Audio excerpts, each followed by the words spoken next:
Tout pour investir. Dose d'économie.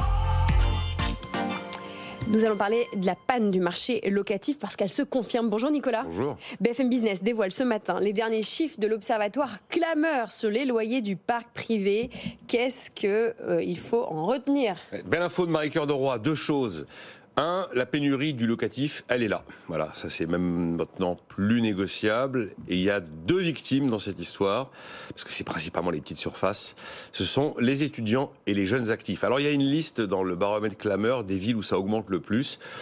Saint-Étienne, Nice, Amiens, Saint-Nazaire, Aix-les-Bains, Annecy, Le Mans. On va avoir des hausses sur un an, dans certains cas au-delà de 13%. C'est juste lunaire. Ensuite, vous avez la liste des grandes villes où il y a des encadrements de loyers. On se dit, c'est bien, il y a un encadrement des loyers. Alors là, effectivement, les hausses ne sont pas aussi importantes. Seulement, on a évidemment l'effet pervers de l'encadrement des loyers, du plafonnement qui est derrière. C'est que c'est là où vous avez les plus fortes pénuries. Parce qu'on sait que l'encadrement des loyers, c'est quelque chose qui nourrit la pénurie. Après, le mètre carré le plus cher à la location, c'est évidemment Paris Intramuros. On est sur 29 € le mètre carré pour un studio.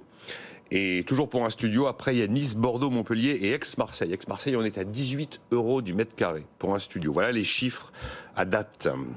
En quoi ces chiffres, Nicolas, illustrent une pénurie du marché locatif? Il y a deux marqueurs impressionnants dans le baromètre de clameur. C'est d'abord la hausse astronomique des loyers pour les petites surfaces. Les loyers des studios, on est pratiquement à 5,5% de hausse sur un an. Ça veut dire que c'est une hausse qui est 3 à 4 fois plus forte que pour tous les autres types de biens. On parle bien des studios.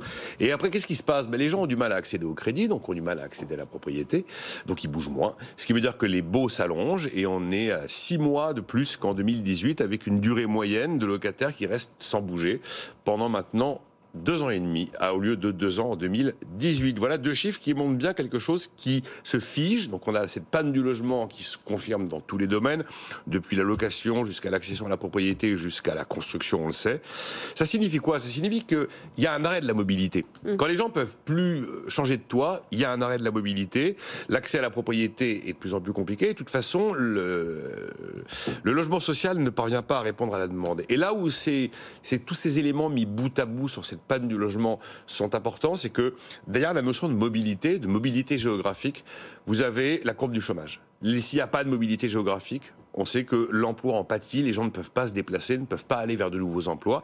Et vous avez même un phénomène presque plus grave que l'on peut relier à l'étude toute récente de l'Institut des politiques publiques sur la panne de l'ascenseur social.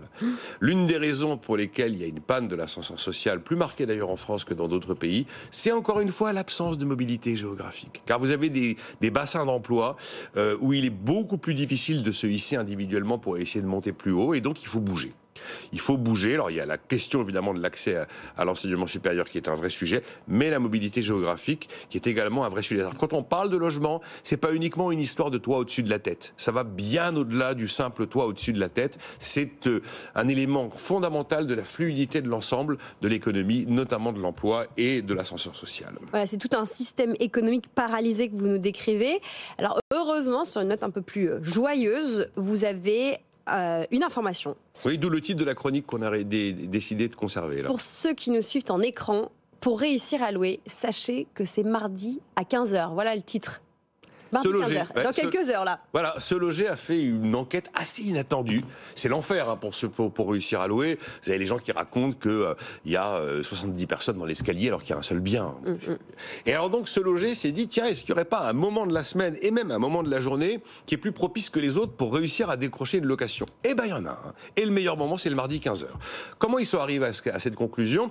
Ils ont regardé le pic des mises en ligne des annonces par les agents immobiliers. Et alors, ils se sont rendus compte que les publications se situent surtout en semaine du lundi au vendredi, mais surtout, en fait, le mardi et le mercredi. C'est là où il y a le plus de publications. Le mardi et le mercredi, principalement entre 13h et 18h, avec un pic à 15h. Et un pic encore plus fort à 15h le mardi que le mercredi. Donc, le mardi, 15h, c'est le bon moment pour essayer de louer. Il faut surtout éviter le week-end et le lundi. En fait, le lundi, les agents immobiliers soldent les affaires des gens en cours et le week-end, c'est mort. Et donc, pourquoi effectivement c'est le mardi 15h? Parce que Se Loger s'est rendu compte que lorsqu'une annonce est mise en ligne, il y a évidemment un rush immédiat.